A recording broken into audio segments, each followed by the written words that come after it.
my primary goal with roller derby that I've set for this year is around managing chronic illness. It's hard to live with and it's hard to talk about. I'm still struggling to accept this as part of my life.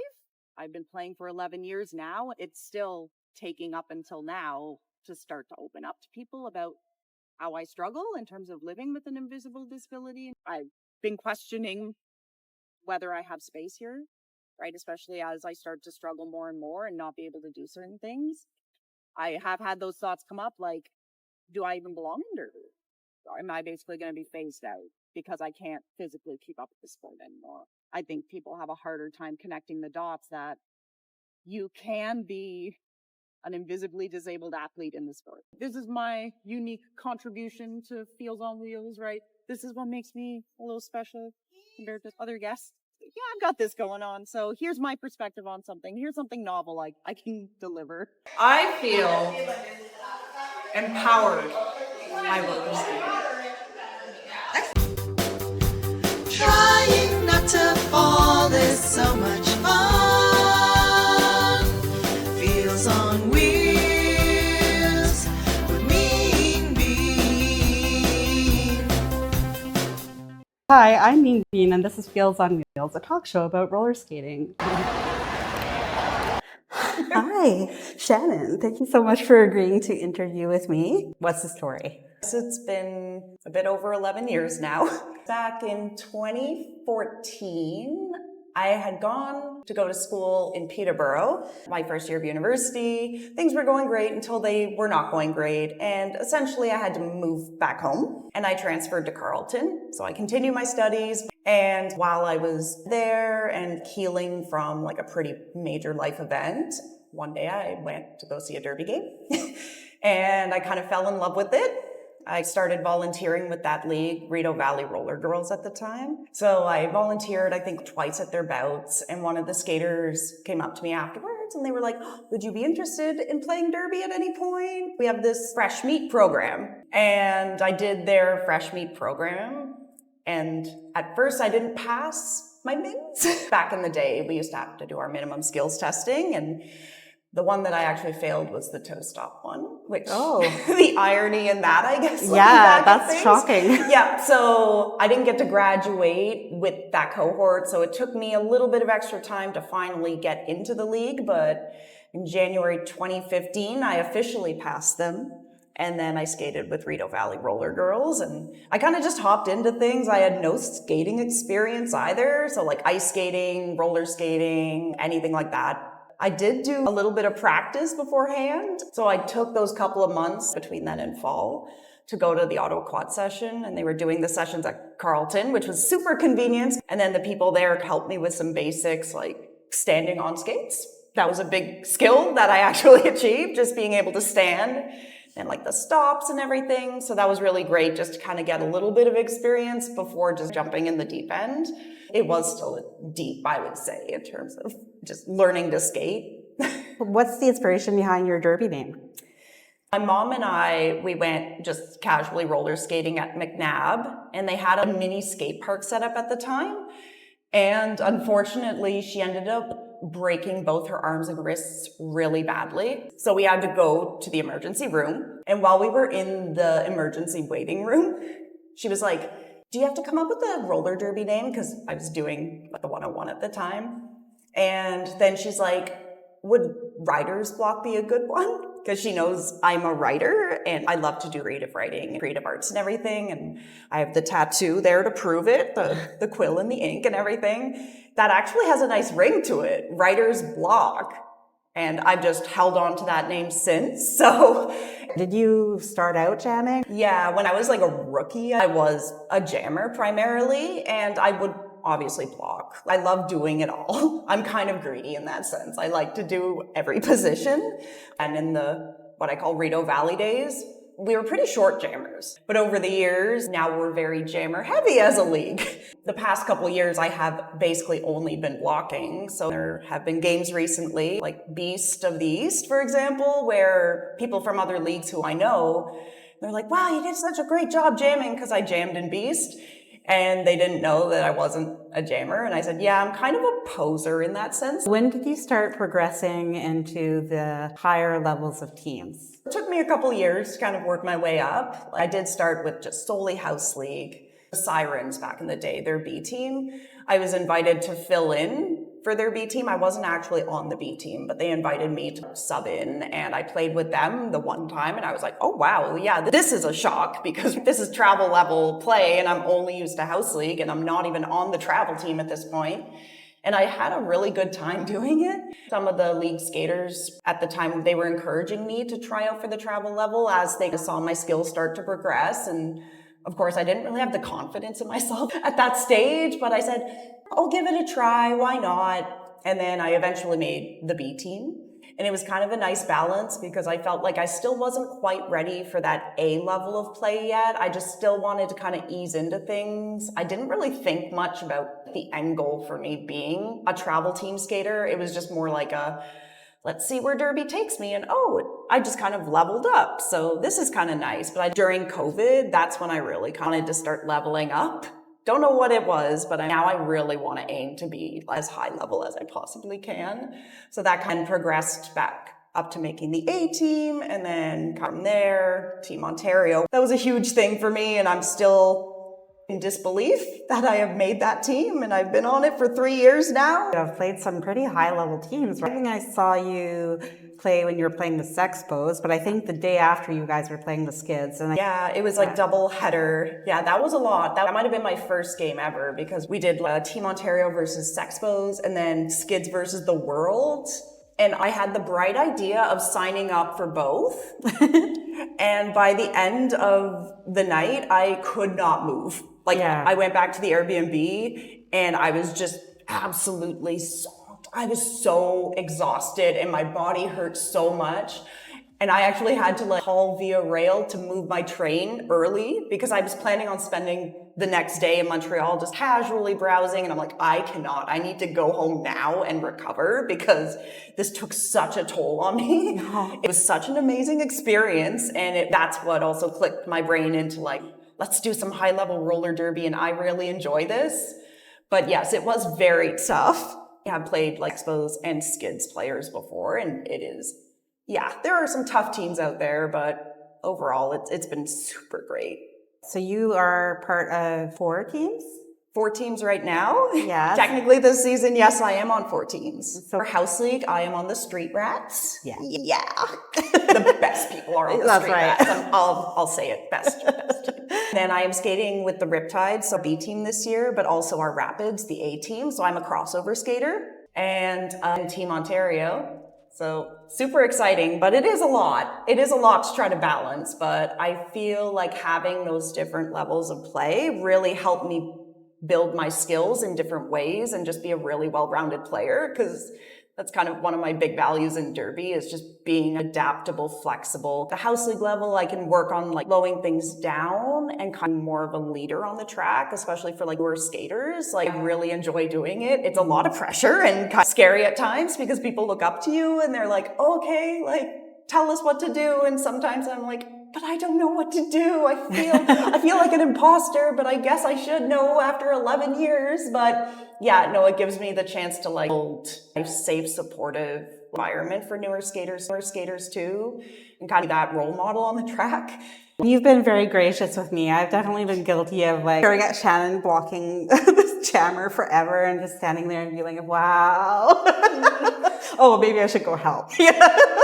Have that habit of just recatching, right? If I see the jammers start to sneak by, my automatic action is to go catch them again. But then again, when I'm up there and I'm blocking by myself, sometimes it's please, can I have a friend up here, please? Just for emotional support. There's been times, the last game, but also during a scrimmage, where I'm clearly lost. I don't know what I'm doing. And then I could see you and you're either really nice, just with a smile. And there was a scrimmage chat I remember really clearly. I remember I was John Travolta, I was just what's going on here? What sport am I playing? And then I see you way, and then you were blocking a jammer, and then you're but But I think that delivery is really nice, especially for newbies too who are intimidated, because it's like you're not mad about it. Like, well, maybe you are internally, you hide it really well, but you're like so easygoing about it. And you're like, no, it's just the single tear rolling down my face, like, help. Just dying inside. It's like not frustration or anything. I'm just like, I regret my decision to do this. Especially if it's a really hard jammer that, right, like there are some tough jammers out there and it's scary giving them your chest. And sometimes not sometimes, a lot of the time I question my decision in that moment. I'm like, was this a smart idea? Probably not, but I'm here now. This is what's happening. So I guess I just have to keep doing it. And maybe someone will join me. That's kind of my thought. I'm like, if someone wants to join, by all means, even if they just want to like be beside and watch, like that's fine. I feel like that, again, I'm going to shout out Jenna Harding whenever she does that and I just swoop in and come in and be like, oh, hey, now we're a pair. Let's block together. I feel like I'm just there for emotional support because she's just so amazing. She's got it all covered. Yeah. She's just like, oh yeah, she doesn't even need a brace. I'm just like, okay, I'll just pose here. So you'll see in the photos and everything, just me being like, yes, I'm helping. Look, I'm helping everybody.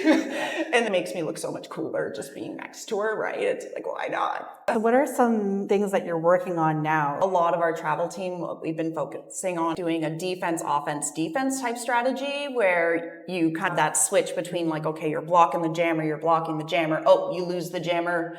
Being able to just kind of flick the switch and go right into offense to help your jammer get out, because the faster they get out, right? Slow the bleeding, I guess, is what we kind of will refer to it as. And then just back to defense. So kind of having that ability to switch your brain. You have these incredible acrobatic moves and you have like these photos that are like physics, maybe. I don't know how that's working. Where did that come from? Honestly, yeah, I don't know if there's an answer for that. Aside from some hypermobile joints. Okay. Because I am hypermobile, so my body does bend in ways that it's not supposed to. And I guess like in Derby, it's a blessing and a curse. Right. So, right, it's like in one way, like I can do those moves. I don't even notice it. Like except when I see pictures or footage, like I look back and I'm like, oh, yeah, why am I folded in half? I don't feel it in the moment. People are like, how did you move that way? But then in other ways, it's probably not good on your body. Yeah. Playing on 4 teams. How do you make sure you have enough time for rest? Yeah, tough. Finished my schooling for now. So when I was in school, it was a huge challenge because, right, I had to balance my coursework and work part-time as well and trying to fit Derby in there. It was a huge struggle, but I was managing it. I was pretty good at like managing my time and making sure like prioritize things when they had to be prioritized. Doing off-skates training for the first time in 11 years. I've been going to the gym once a week. It ain't much, but it's honest work. So that's how I see it. But also having practice 3 times a week, sometimes 4 if we have our Team Ontario practice. And then when Team Ontario schedules a Sunday practice and we have to travel to Oshawa or like Peterborough, it is tough because that's a whole day. Extremely valuable. So that's why I do it. And like other Ottawa folks that are also on Team Ontario. So it kind of made a nice little Derby road trip. But it is really hard to like balance mainly just my capacity in terms of like not overdoing it. For me is a really big struggle. So chronic illness issues and heat is a major trigger that will make me feel so bad. So I really have to be aware of like how the heat affects me, especially in recent years. I've noticed like things have been a lot harder for me in Derby. I need to be smart about knowing when to stop during practices, like to go to as many as I can just to be there. Because it's also really important to be around my Derby friends because it helps me a lot. Like as a sport, it's great for you physically, but also like emotionally too. So that's why Derby's a big part of my life. So I will go for the social aspect, even accepting if it means that I can't do an entire practice or like date at high intensity, like kind of mediating my own capacity and like really being self-aware and like knowing how my body feels. Can you talk to me a little bit about the mental hurdles too? Like you want to be there for the team and you don't want to disappoint your coaches and you don't want to seem like you're taking too many breaks. When I started out in Derby as a new skater, a lot of it was fear back in the day. Sometimes derby wasn't so nice. You got to train. If you're not keeping up with the rest of the group, you're failing and you're being a poor sport. You are expected to be doing everything that everyone else is doing and keeping up with them. So when you're pitted up against A-level skaters and you're a rookie, there's that skill disconnect, which ultimately you're not going to be able to keep up with them. Back then, in those early days, for me, it was more like a fear of like, oh yeah, I'm not keeping up with the group, so I'm going to get punished. But in the more recent years, it's been not being able to keep up is more a personal thing. It's not really a comparison against other people where I'm like, oh, I need to keep up with all of my teammates in order to be a good person. Like, no, for me, it's just comparing myself to myself. Like, wow, I used to be able to do this, but now I can't. I feel like I'm disappointing my team, my teammates, the league, the coaches. So it's really that internalized. I'm scared I'm disappointing other people. At some points, I do feel like, wow, I'm being seen as weak. Like, why is Shannon not skating? Like, why are you sitting down? There's that fear around that too, but also sometimes with the heat, people get exhausted and just naturally people need to stop skating. And sometimes our attendance is a struggle. If we don't have enough skaters to do the scrimmage portions of our practice, that makes it really hard for coaches, and we don't get to practice the things we need to practice without enough people. So then I feel pressure to be like, I gotta keep skating. I can't drop out now, even if it is to the detriment of myself and it's gonna cause me great harm after. Trying to work around that fear is really hard still, but I've been really trying to just establish that boundary, being like, hey, I need to do this for my own sake. I am still a team player. I am still here. I am still willing to put in the work that needs to be done. However, I have my own capacity and my own limitations that I have to consider. And I guess you just kind of have to deal with it. That's the nature of participating in a team sport. Everyone comes from all different backgrounds, all abilities, right? Like everyone has different levels of capacity that they can bring. And just pushing everyone to be at that same level and having that expectation that everyone's going to be able to just go. It's not really realistic, and you have to really think about your longevity and your own well-being. As a newer skater, I completely understood that fear. If I don't keep up, I'm not going to be seen as good enough. The coaches are going to get mad at me. Other people are going to think that I'm weak or not cut out for derby. But yeah, I think over the years, just trying to combat those fears. That's a skill in itself, I think, in any sport. But yeah, derby. From my own perspective, dealing with the chronic illness crap that I'm going through right now, one of the big things I've taken on is that self-responsibility of being aware and in tune, like when I need to stop, and telling my teammates that, being comfortable and safe telling them that, and them respecting that decision. It's a lot for me to even want to do. Like, it's hard because I want to play all the derby. I want to fill in where I can, right? Like, oh, if someone else needs a break, I can jump in there. I want to help, but it's like, I have my own limits. And again, that clear boundary and like dictating my autonomy to people. It's also helping your team if you take care of yourself, because you're going to be able to play longer with the team.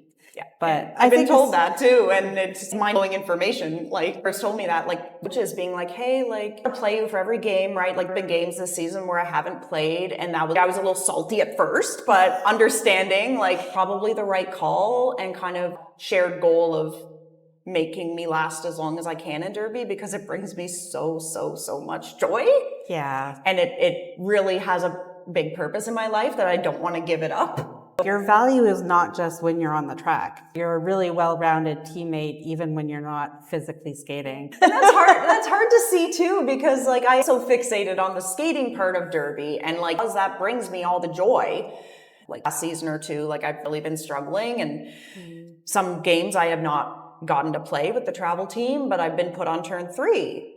It does bring me some joy. Maybe not as much as skating does, but it still gives me that opportunity to be involved with the team and be part of the team, because that's something I fear as well. Like, oh, if I can't skate, then I'm basically like out of the league. Like I'm going to lose everybody who I'm close to, right? The community that I built, I'm basically like, oh, it's gone if I can't skate. Realizing that the more I am off skates, like value and even just being on the bench, or right? We're doing a follow-up interview. Yeah. You had some thoughts about how you wanted to talk about things, and I want to respect the amount of information you're ready to share. The past year, it's been a little bit more difficult in terms of my season. Now it's been going because I've started feeling more physical effects throughout the years as I've been playing derby, but this year in particular has been really rough. It's a struggle dealing with chronic illness. It's tricky, and playing a very physical sport like roller derby, it puts a lot of stress on your body and your brain too, right? But yeah, just kind of trying to navigate the space as a chronically ill disabled skater is really hard because I'm starting to face a lot of realities right now and a lot of limitations that are coming up. I've noticed I can't do certain things like I used to. I can't make it through a game. Like I start feeling extremely bad and like basically sending my body into a flare. Even if I do everything that I could possibly do, take care of myself, I pace myself, sometimes it's not enough. My body will just do whatever it wants. That's the unfortunate reality, especially when you have a dynamic chronic illness where it's just like up and down. It's not consistent. It makes it so much harder to really plan or anticipate anything happening. I may not feel warning signs until I'm basically on the track, or maybe I didn't feel anything, but then that post-game adrenaline wears off. That's where I tend to fall into trouble too. My body is going when I'm on the track. I'm not paying attention to things. I'm just in the moment, and I'm loving playing derby. And then once the game's over, that's when sometimes the feelings of my body catch up, hitting a brick wall. Wow, it's hard for sure to cope with, and the recovery time after.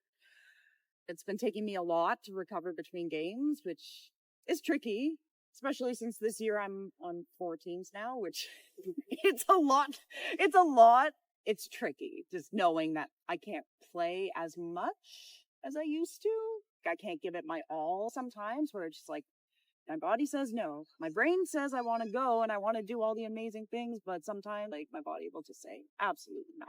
Yeah, we as observers cannot tell what you're actually feeling. So how do you navigate that? Yeah, a lot of openness, communication, trust. That's probably one of the big things that I've had to work on over the past season or two, is just trusting my teammates and my league mates. It's been an ongoing process. I've been playing for 11 years now, and it's still taking up until now to start to open up to people about how I struggle in terms of living with an invisible disability and chronic illness, and how it affects me on the track, but also off the track too, right? Because, you know, if we go for tournaments, those are multi-day events, and when we're back at the hotel, my body may also be in a bad state. I know sometimes this year I had kind of a scary moment in Calgary. My league mates who were with me, they're lifesavers, honestly. Thank you to you all. Alex and Angela, shout out, because they take care of me so much. They look out for me. They sometimes know me better than I know myself, but also with trusting my coaches with this information, especially since it's really hard to talk about sometimes. It's hard to live with, and it's hard to talk about and openly say things, because I'm still struggling to accept this as part of my life. And that's, you know, kind of odd because I've been living with this for so long and coping with things. But it's like, okay, even just telling my coaches, like, hey, I'm feeling this way, trying to get over that fear of what if they bench me or something. I have to get over that fear. It's something I'm still working on. It's definitely a process of self-improvement just to try to get okay with that. It's going to be difficult no matter what. It's always hard for me to say no when it comes to playing derby, and I think other people can attest to that. I never want to say no, but it's knowing that I have to in order to take care of myself, but also for my teammates. I don't want it to affect my teammates negatively as well. And if I can't think of myself, I have to think of them too, because these people, they like roller derby saved my life. That cliche, if you so to speak, but they actually did. Roller derby saved my life. It's given me so much. I want to stay involved in roller derby as much as I can. And with that, staying connected to people and just building that trust with them. It's been super important to me over the last year. And yeah, like you said, like as an observer, you can't really tell what is going on with me in the moment. Sometimes to my detriment, I try to hide things as much as I possibly can. I'm very stubborn too. I am Irish. I am a Taurus. So the stubbornness trait definitely holds true. And sometimes that stubbornness backfires on me, overplaying, pushing myself too hard. Sometimes that comes back and bites me. And I want to make my coaches proud. I want to make my teammates proud. I want to play some good derby and do amazing things. But knowing that limit, I think is super important for me. You were talking about being benched, but that is a legitimate fear. You don't want coaches to pre-accommodate you because your illness does fluctuate. It's important that you still have the agency to say when you can play versus when you can't, right? Yeah. And I think that has been something that I think mutually having that understanding, human beings naturally want to help each other out, right? So sometimes preemptively it does happen where people will just be like, oh, we're just going to keep you on the bench. This is best for you. But sometimes that's not the case. This is my own experience as a chronically ill person, but it can hold true for some folks who also are chronically ill, preemptively making choices for people. That's actually harmful. It can be more harmful than good. You're basically taking away the autonomy part of my choice, and just it can come across as I know best. I know you best. So therefore I'm going to make the decision for you. And in some cases, people who I'm closest to kind of know me, and sometimes they can help me with that, especially if I'm kind of in a state where I'm like, no, I can do it, right? I can keep going. They kind of help me rationalize things a little bit. It's kind of different than just making the choice for me. Yeah. There's a difference between helping me make a choice and making it for me. And that's hard too, because it does also require the responsibility on my part to be open and comfortable with telling coaches, hey, I'm not doing well. I need to sit. And the fact that it's a struggle for me, even just to say it, it's hard. It's scary to say it because I don't know what the consequences are going to be. Being benched, it really sucks. And I really feel bad having to sit or not play derby or not be rostered. It makes me feel terrible. But ultimately, it's for my benefits. And I think I just have to realize that I need to establish boundaries for myself in terms of like taking care of myself and not hurting myself when I play derby, realizing it's okay that I have boundaries because other people also have boundaries. And I need to be able to communicate those and my needs to my teammates and my coaches and hope they respect it. People have been very good about it too, but sometimes it is hard, right? Because sometimes I'll feel it within my body that something's off and people won't be able to see it. Sometimes I don't necessarily notice it in my own body, but other people will see it from the outside. They'll be like, hey, I'm noticing you're looking a little rough out there. Maybe it would be best for you to sit. And it's hard to hear that, but it's also, I trust my league mates enough that they can recognize that. And especially if I'm not aware of it, it's like, oh, okay, you know what? This might be good information for me and then help me make the choice. But also, I'll say, yes, I'll be benched, but just validating also is really comforting for me because working through hard feelings, it's been really tough. And I'm very hard on myself when it comes to when those feelings pop up of like that fear, that failure, shame involved in living with chronic illness, letting people down or being afraid of what people think of me, how I'm perceived. So it's really nice too when people can just comfort me in that sense. Like, hey, it's okay to feel that way. Yeah. It's totally valid. And just working through those feelings with me, I think is also super helpful. You mentioned league mates checking in with you, having that conversation sometimes when you can't observe it for yourself. But I think it's important to say that we've already built the relationship with those league mates. Yeah. You don't want just everybody and anyone to be like, hey, by the way. No, and like our league is filled, like, I don't know what our current count is, but last I checked, we had over 70 people in the league, right? Ranging from like skaters, reps, NSOs, volunteers. I don't want every single person involved in the league to know about my chronic illness stuff because it's like, it's kind of personal. I'm a very open person. I try to be very open with things, but people don't really need to know every single little detail. And everyone has their own thing going on, especially on game days. People have roles. They need to allocate their resources and attention to certain things. And I don't want to take away that from them, like distracting them. I know maybe that is an irrational thought, but my coaches, they need to focus on the whole team. And yes, I know I'm part of the team, but also too, if they get too sidetracked dealing with something, then the team ultimately, like, they may suffer as a result of it, right? And too many cooks in the kitchen. That's also something that makes me really anxious is if something does happen and you just get swarmed by everybody. Of course, it's out of concern and care, which I definitely appreciate, but it is very overwhelming. I don't like that much attention, honestly. And especially if I'm already feeling very rough or my body's in a crisis state and I don't know how to respond. Just having some go-to people has been really helpful. And I've been slowly disclosing things to teammates and whatnot in certain circles as I see fit, because for some people it is very relevant, especially teammates who I travel with a lot. And when we room together for the tournament day, it's a multi-day thing. So if something does happen, it's good to know that someone is aware and how they can respond to it. We basically have a whole plan in place, right? A first aid plan. So if something's going wrong, they know this is what Shannon needs and this is what to do. And yeah, even putting it for games as well. And just having certain people. Because, right, having a whole bench of people all being like, oh, are you okay? Are you okay? It's not helpful for them either. And I feel bad when stuff like that happens, because I feel like my team should be focusing on themselves and the game. And I feel bad whenever I see a teammate and they're going through something rough. And of course, I'm concerned and it kind of distracts me. But it's also just the energy and the effort it takes to have to explain. Like people being like, oh, what happened? Are you okay? Like basically tell me more. I'm curious. I want to know information. And that kind of pressure and that energy it takes me to like, yep, go every single person and basically tell them over and over again. Like it's really hard. And I don't want to seem closed off or rude at all to anybody, but it's also just realize that it sucks a lot out of me trying to do that with however many people. If it's people who I'm not necessarily super close to, it is harder to explain it to people who I don't see.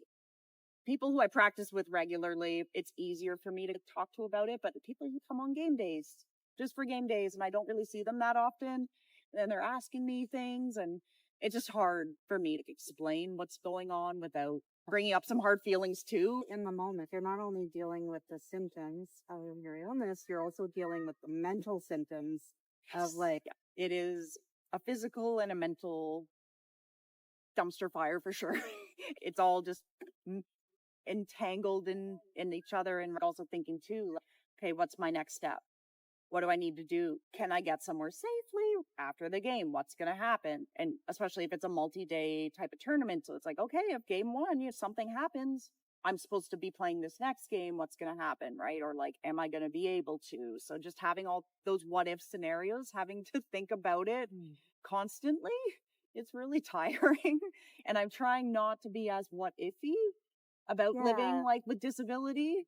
It's such a process, and it's basically been a huge goal of mine within derby itself, but which is kind of odd because usually when we think about our like roller derby goals, it's more the physical or skills based stuff, like, oh, I want to be able to do an apex jump or something. But for me, my primary goal with roller derby specifically that I've set for this year is around managing chronic illness and being able to play and being very aware of my body and being more open with my league mates and everything like that. So it's an interesting goal to have, but the hardest goal I've ever set for myself. Some days I'm better at it, some days I'm not, and I fall into traps again. That internalized ableism, it comes and goes, and I'm like, oh, I'm so frustrated because it's like, I know I shouldn't be thinking this way, but it just, the thought comes in there, and just trying to work through those thoughts is also really hard too, while also staying focused on trying to do something I love to do.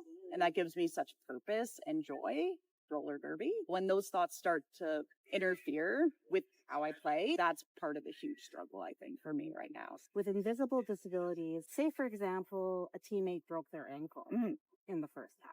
It's happened. You wouldn't be like, it has happened. Yeah, lots of broken ankles in yeah. roller derby, unfortunately, but yes. You wouldn't expect that person to suck it up and play the second half, right? Exactly. So why would it be different for someone with chronic illness? Right? Using that logical reasoning, that's completely right. That's a completely valid way of thinking. But I think it's kind of a greater societal issue as well. Just the way society and people view disability. There's a lot of discourse around the whole topic and whatnot. So like people can go watch and read information that's out there. But for me, just thinking from my perspective, playing such a physically and mentally demanding sport, your body is moving in ways that aren't typical of some mainstream sports, right? A lot of people don't understand all of the mechanics and the logistics and the moving parts of roller derby until they start playing or they start getting involved and actually like observing it. So having to really play this intense sport, but yet sometimes day to day, my body is just saying no. Like I'll struggle with such basic things, like outside of derby, like how can you, do all these fancy moves and like take all these giant hits. And then next day or even 10 minutes from now, your body's just toast. I can't move. And my brain is just shut down and just trying to struggle with all the symptoms days, weeks afterward. It's really hard to kind of understand that. And I'm not trying to what if again, but I fear that's what people are thinking. I am definitely guilty of thinking maybe too much about what other people think and the fear of judgment. Like, So you're human. I'm human, right? You're I'm human. human. I always fear one moment league mates will see me in this state playing derby and maybe I'm doing really well in a game. I don't know. Sometimes I do, sometimes I don't. And they're like, holy crap, that was freaking awesome. You did so well in that game. And then like the next time they see me, I'm basically essentially disabled. When the disability disables you, so real. But right then it's like such a contrast. And I think now that I'm struggling more and more over the years, those things that I was able to hide before, I can't hide. They're becoming externalized. And that image that people who know me, who have known me for years and years, and even since I've started roller derby, there's people in this league who, when I joined, they were there. So over 11 years, they've known me. But just seeing that change in terms of how I present myself and how I play, I don't know what they're thinking, but maybe it's odd for them. And maybe they're having confusing feelings about it too. And they don't understand, especially with invisible disabilities. Day to day, things can change. Some days you can do this, some days you can't do that. Even hour by hour, minute by minute, you could be fine one moment and then the next. And yeah, just trying to help other people understand is really, it's hard to do because I'm trying to help people by sharing as much as I'm comfortable with them. Like, hey, like this is how I feel. This is what I experience. Just to try to help people understand a little bit better. But I think still, I don't think it's clearly understood when it comes to sports within a sports setting, like seeing athletes play sports and oh, they can't do it. I'm kind of in a tough spot right now. For sure. And especially with the invisible disabilities, right? Compared to more visible disabilities. So like you watch the Paralympics and it's like, these are amazing athletes. They're competing. They have their own disabilities, but they're still competing and they're performing like up here. They're doing these amazing feats. I don't know how I would describe it, but I think for some people it's easier to process that. Seeing people who are more visibly disabled and doing these things, right? There's a whole topic around the toxic positivity of that, but that's a whole other thing. And there's people who can speak to that way more than I can. But the invisible disability part, I think people have a harder time connecting the dots that you can be an invisibly disabled athlete in the sport. You can. I Absolutely. am. You are crushing it. But right, it's Perfect just, example. yeah, it's just, yeah, trying to also process that the biases, the stereotypes, preconceptions that people have, misinformation that people may hold about just disability in general and just lack of understanding. So just trying to educate people, I think is really important, but very tiring sometimes to have the Yeah. conversation. But if you're someone who's trying to support me, just showing that you're a good ally, right? You're open to listening. You're doing the work to educate yourself as well and asking like, is there anything I can do to best support you and everything rather than making decisions. And people have been great about that too. So I'm very thankful for this league and that people are naturally, they're good at doing that. But I have had experiences too, though, where, yeah, they haven't been so great. So I think we just need to work more on supporting disabled skaters. You've been so good about this too. And like showing that you genuinely care. That validation part, believing people when they're like, hey, I'm going through this right now. Like, here's an issue that's come up, right? Like, say there's an issue around accessibility and it's listening to people and brainstorming how we can best fix this, even though some things can't be fixed that obviously, but right in this context specifically, like how can we make roller derby more accessible? Really in many different contexts, right? Accessibility is a very broad term for a variety of things, but how can we make Derby more accessible for skaters who live with chronic illness and disability, and Yeah. especially those invisible ones. Yeah. Because, right, it's harder. Without forcing them to disclose. That's a hard part of it too. And everyone's entitled to their privacy. And it is very sensitive. It's such a sensitive topic for me to Of chat about with course. people. And I feel really uncomfortable when I talk about it a lot. But again, the more I do it, the easier it's getting. But it also relies a lot on that other person and just knowing that I can like talk to them and that they trust me and that I can trust them. And right, that they're also putting in some work as well, educate themselves, but also doing things that, you know, can help me is really nice too. So Yeah, certain people need certain accommodations. Sometimes a break is an accommodation. Sometimes missing practice is an accommodation.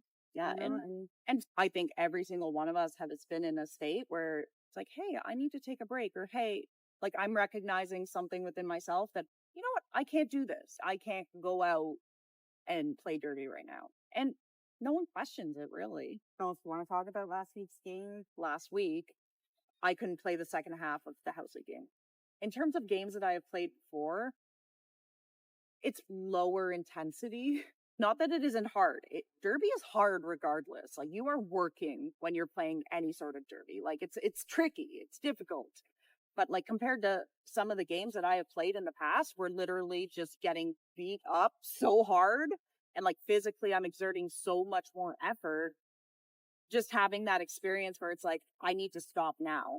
Like I really wanted to push through in that second half, listening to my teammates who they're like, hey, we were trying to brainstorm together if there was a way I could. And I said, yeah, like jamming, I just don't know. Like I don't have it in me. Oh, what about pivoting or blocking? Would that be better? Or maybe it won't be better. Like that's the thing. Maybe it'll be even harder because say as a pivot, you need to basically be in both mindsets. So maybe that's not what you're capable of right now, but this is ultimately your choice. I was so on the fence. Like I was like, well, maybe if I do one jam, oh, yeah, I'll try pushing through one and then just see what happens, right? And if not, but then just logically thinking it through, like Shannon, use your brain. That's probably going to end up being more harmful for me if I tried to go out for that one jam and I completely crashed. That puts me at risk. That could put other people at risk too, especially if I knew going in that I wasn't ready. That's also irresponsible, at least in my opinion, for myself to do that. If I don't care about myself, at least care about my teammates, right? At that moment, like before the second half started, I basically said, like, I can't. And it was very hard to process those feelings. And I was very upset. I was not happy. I was very salty about it in my own brain, but it was the right choice to make. I'm just trying to work through those feelings too, where it's like, any game now, I'm in that mindset. I'm going to do all my prep. I'm ready to play derby. I'm still in the spirit, but it is hard because having to think in that what if frame of mind, I can only plan up to a certain point. I can have my scenarios where it's like, okay, if this happens, right, if I feel this way, I'm going to do this. I have a game plan in terms of if my disability starts disabling me. Sometimes it's just so out of the blue. It'll hit hard. It's happened before where it's just like, I am fine. I am fine on the track until I'm not fine. And that's been kind of a shock to me because I haven't experienced that up until this past year. And there are things that like I kind of feel day to day. It's kind of like a little consistent, but it's stuff that like I know this is kind of a normal for me. But then sometimes things will just literally, I know there was one game that I played recently on the travel team where my body just shut itself down. Like I could not get up off the track. And it was so unexpected. I was feeling fine when that jam started. I was doing everything and I'm like, yeah, we're playing derby. But then something just switched and I had no clue what was happening. I was not aware of my body in that moment until apparently all of my teammates and coaches were yelling at me to stay down, right? Like I kept trying to get back up and I'm sure if you find the footage out there, you will see me get hit down, trying to get back up, falling, getting up, falling, getting up. And then like eventually I just like at the end of the jam, I could not get up off the track and I needed to be helped off. And right, like I was gone out of the game. And just that unpredictability makes it so much harder. Not only like on a physical basis, it's kind of like a ticking time bomb. Is my body just going to stop working in this moment? Yeah. Despite me trying to do everything in my power to make it work? oh, I'm going to fuel, right? I'm going to hydrate. I'm going to take care of myself. I'm going to pay attention to what I'm feeling. But sometimes that doesn't work. And things just happen. And that's scary. That sounds terrifying. And it's also hard because I also think too, well, now my coaches are mad at me or my teammates are mad at me because I let this happen. But it's like, I didn't know it was happening until people told me it was happening. And yeah, that's scary to process too, just not knowing. And that's where I got trust in my teammates really comes in too. They're out, they care about me. I care about them. They care about me. We want to look out for each other and make sure that we're all okay. So yeah. And I really feel for you because I feel like the mental aspect of living with this is as hard, if not harder than, yeah. Yeah. That's really hard. But I love roller derby. I'm going to keep playing it until I cannot play it anymore. That's just the approach I'm taking, especially since some things that I feel within my body and my brain are new normals for me now. They're not normal, like symptoms that I'll feel day to day. That's not normal, but for me it is. It's now part of my new normal. I never used to struggle with certain things, but now I do, and they're becoming more permanent.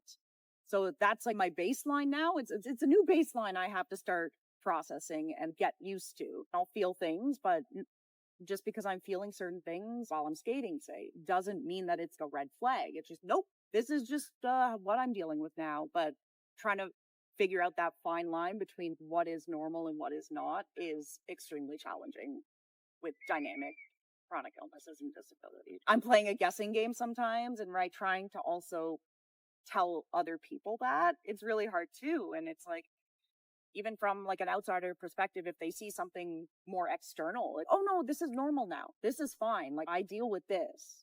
It sucks that I have to deal with certain things. It's very uncomfortable sometimes, but it's like, no, this is just my life now. So even if you are able to play a little bit less, the time that you are playing is she has vibes, you know? I try. And on and off the track. And like that, to me, that also helps with playing roller derby, right? Like, it's like, okay, it's not about the winning. That's like winning is fun, right? Like being competitive is fun and like pushing yourself is fun. But ultimately, it's because roller derby is such a unique community, at least for me, it's that social part of it too. So it's keeping the vibes very, very good. It can be hard. I have been struggling sometimes, especially when my disability disables me, trying to not be a party pooper about it, right? Because I'm feeling feelings and I don't want to spread that kind of vibe on other people. So again, that's where the internalization really comes in. And I'm just like, I'm just sitting with these thoughts, but I really want to keep the vibes going and pretend everything's okay sometimes. So yeah, it can be tricky in that sense because, right, it's like I want to be a good role model, right? I don't want to be a party pooper or get anyone else feeling down.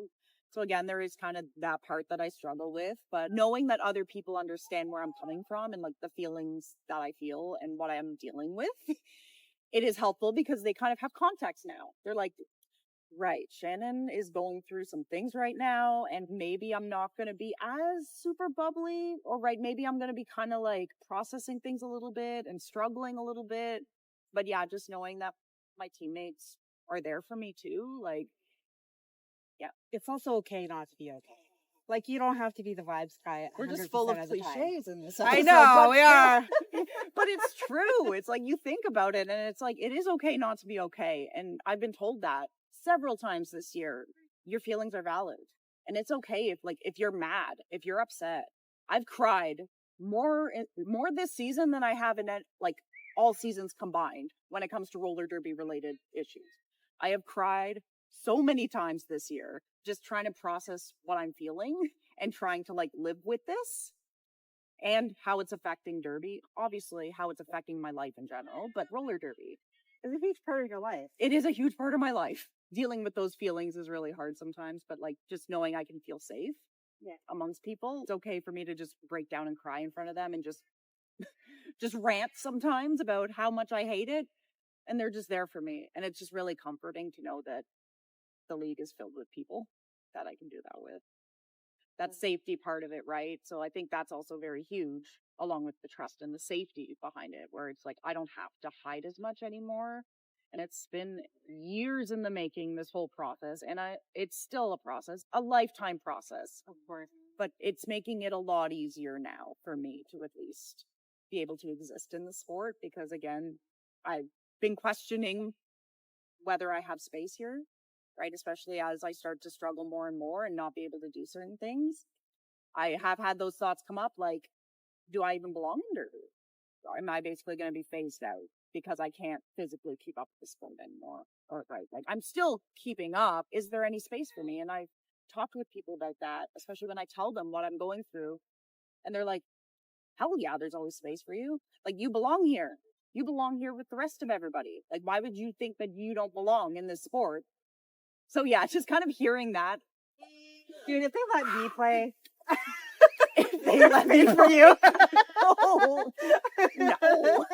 This is my unique contribution to Feels on Wheels, right? This is what makes me a little special compared to other guests. Yeah, I've got this going on. So here's my perspective on something. Here's something novel I can deliver. I feel like about roller skating.